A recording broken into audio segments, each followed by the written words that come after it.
असदुद्दीन ओवैसी का भी मैं सवाल कर दूं, क्योंकि जब आप कह रहे हैं कि सेक्युलर फोर्सेस साथ हों, तो वो उन्होंने तो सबसे कहा बार बार कि हमने तो बहुत खत लिखे, हमने कहा कि वो हमको ले लें। एक्सट्रीमिस्ट की कोई जगह नहीं है। आप उनको एक्सट्रीमिस्ट कह रहे हैं ऑन द रिकॉर्ड?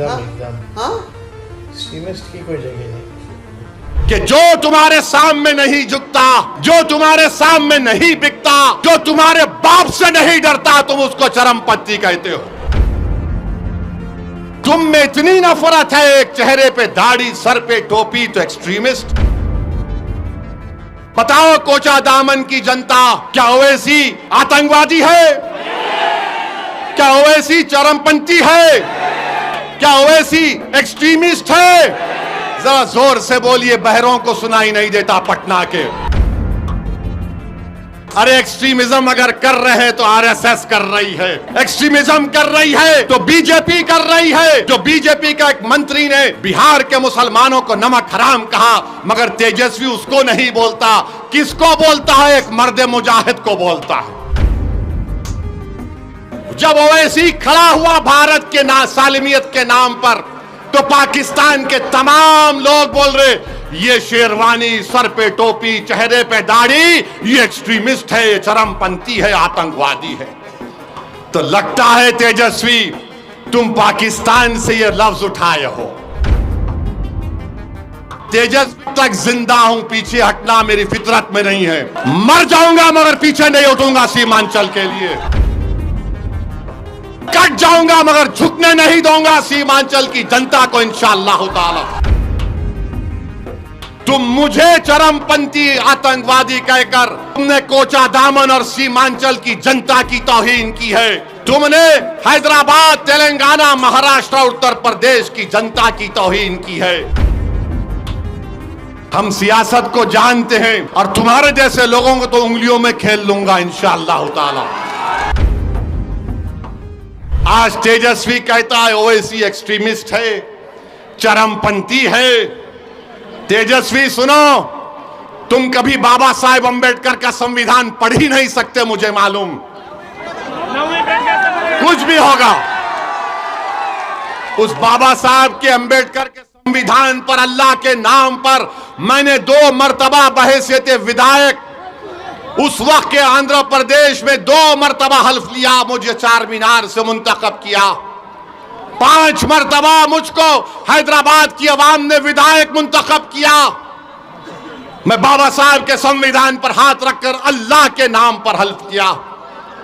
याद रखो तेजस्वी, तुम मुझे चरमपंथी आतंकवादी कहकर तुमने कोचा दामन और सीमांचल की जनता की तौहीन की है। तुमने हैदराबाद, तेलंगाना, महाराष्ट्र, उत्तर प्रदेश की जनता की तौहीन की है। तुम्हारी यह ज़हनियत है कि जो तुम्हारे सामने नहीं झुकता, जो तुम्हारे सामने नहीं बिकता, जो तुम्हारे बाप से नहीं डरता, तुम उसको चरमपंथी कहते हो। मेरे अजीज दोस्तों और बुजुर्गों, यह सोच उस शख्स की है जो बिहार का मुख्यमंत्री बनना चाहता है। क्यों मुख्यमंत्री बनना चाहता है? 15 साल परिवार को मिले। अब हमने क्या कहा, मजलिस ने क्या कहा, जब 3.5% के मल्ला बरादरी वाले उप मुख्यमंत्री बनने का ऐलान करते हैं, तो फिर 17% मुसलमान अल्पसंख्यक समाज के क्या करेंगे? मैंने कहा कि अब हमको उप मुख्यमंत्री नहीं चाहिए, अब हमको मुख्यमंत्री का पोस्ट चाहिए। मुख्यमंत्री बनेगा सीमांचल का बेटा इंशाअल्लाह। तुम लिख के रख लो तेजस्वी, मैं हैदराबाद से जरूर आया हूं और आता रहूंगा। सीमांचल का बेटा उप मुख्यमंत्री बनेगा। तुम नहीं बनोगे, ना बनने देंगे इंशाअल्लाह ताला। तुम में इतनी नफरत है, एक चेहरे पे दाढ़ी, सर पे टोपी, तो एक्सट्रीमिस्ट। कभी तुमने पढ़ा एक्सट्रीमिस्ट किसको बोलते हैं? कभी तुमने देखा एक्सट्रीमिस्ट किसको बोलते हैं?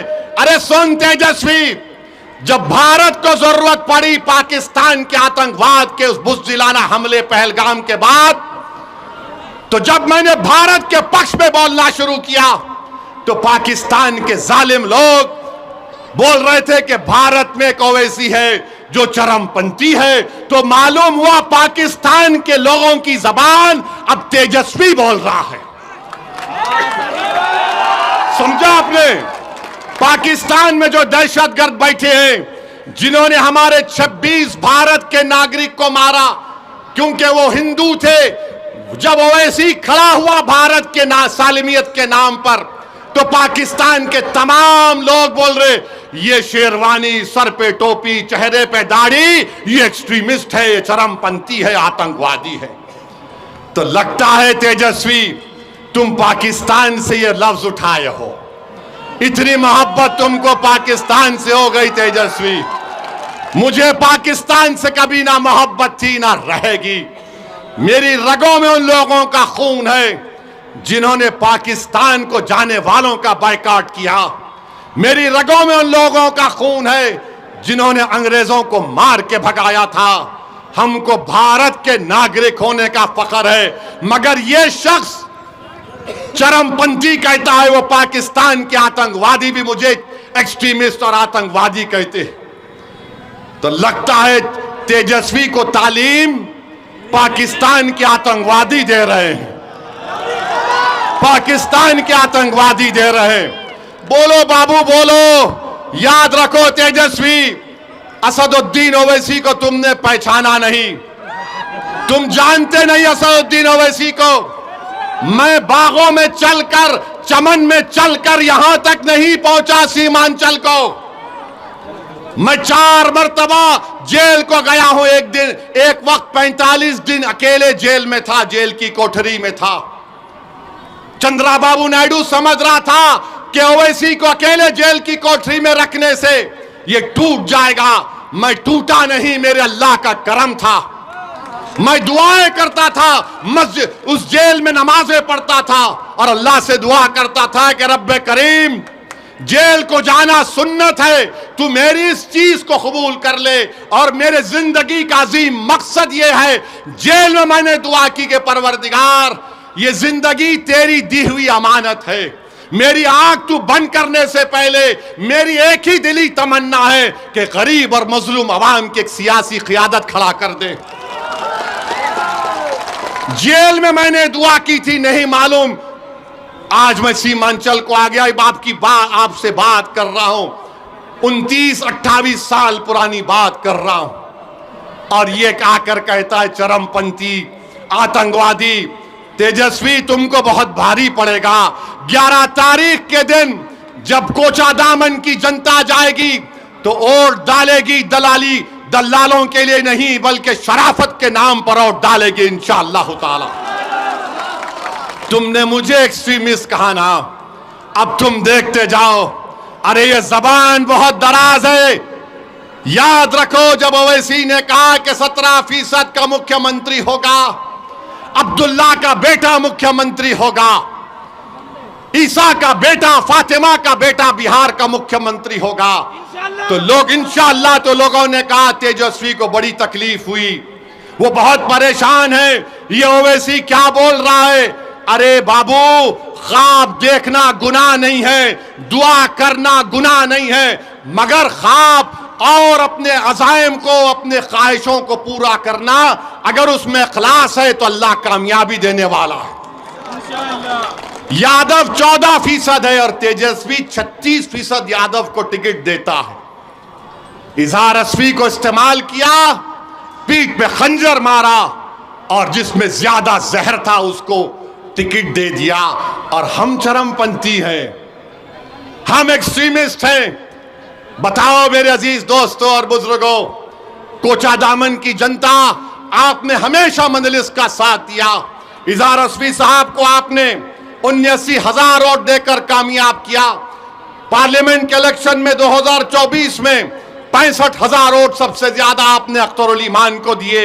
ये कोचादामन पे इंशाअल्लाह ताला आपको मजलिस के परचम को लहराना है, यहां से सरवर आलम को कामयाब करना है। और अगर जिसके दिल में इजहार अस्वी से मोहब्बत है, वो इजहार अस्वी की तकलीफ को भी समझो, और जिसके दिल में ये मानता है कि ओवैसी चरमपंथी नहीं है, तो आपको क्या करना है आप जानते हैं। बताओ कोचादामन की जनता, क्या ओवैसी आतंकवादी है? क्या ओवैसी चरमपंथी है? क्या ओवैसी एक्सट्रीमिस्ट है? जरा जोर से बोलिए, बहरों को सुनाई नहीं देता पटना के। मेरे अजीज दोस्तों और बुजुर्गों, ये हाल आज बिहार का हो रहा है। अरे एक्सट्रीमिज्म अगर कर रहे हैं तो आरएसएस कर रही है, एक्सट्रीमिज्म कर रही है तो बीजेपी कर रही है। जो बीजेपी का एक मंत्री ने बिहार के मुसलमानों को नमक हराम कहा, मगर तेजस्वी उसको नहीं बोलता। किसको बोलता है? एक मर्द मुजाहिद को बोलता है। किसको बोलता है? जिससे उसको डर है, उसकी कुर्सी को डर है। तो इल्जाम लगा के समझ रहा है कि ओवैसी के लोग या ओवैसी पीछे हट जाएगा। तेजस्वी जब तक जिंदा हूं, पीछे हटना मेरी फितरत में नहीं है। मर जाऊंगा मगर पीछे नहीं उठूंगा सीमांचल के लिए। कट जाऊंगा मगर झुकने नहीं दूंगा सीमांचल की जनता को इंशाअल्लाह ताला। ये समझ रहा है। अरे तुमने सियासत कहां सीखी? हम जब पैदा हुए तो हमारे अब्बा ने, मरहूम बाप ने, अल्लाह उनकी मग़फ़िरत करे, एक बड़े अहले दिल को बुलाकर कहा कि हमारे कान में अज़ान दो। उसके बाद हमारे अब्बा ने कहा सियासत सियासत सियासत सियासत। हम सियासत को जानते हैं और तुम्हारे जैसे लोगों को तो उंगलियों में खेल लूंगा इंशाअल्लाह ताला। तुम देखते जाओ। तुम मुझे गाली देकर मुझे तकलीफ नहीं पहुंचाए। तुम सीमांचल के हर उस शख्स को जो सीमांचल की नाइंसाफी को खत्म करना चाह रहा, तुम हर उस मां और बहन को तुमने उनका दिल दुखाया जो आज सीमांचल की लड़ाई को अपनी लड़ाई समझते हैं। तुम हैदराबाद की जनता को गाली दी, तुमने उत्तर प्रदेश और महाराष्ट्र के अवाम को तुमने दिल दुखाया है। इंशाअल्लाह ताला जब किसी का दिल दुखता है और वो अल्लाह की बारगाह में हाथ उठाता है, जिस तरह गुड्डू भाई ने दुआ की थी अपने वालिद के लिए, इनका दिल दुखा था। जिसका दिल दुखता है, जिसका दिल टूटता है, अल्लाह उसके दिल की लाज रख लेता है।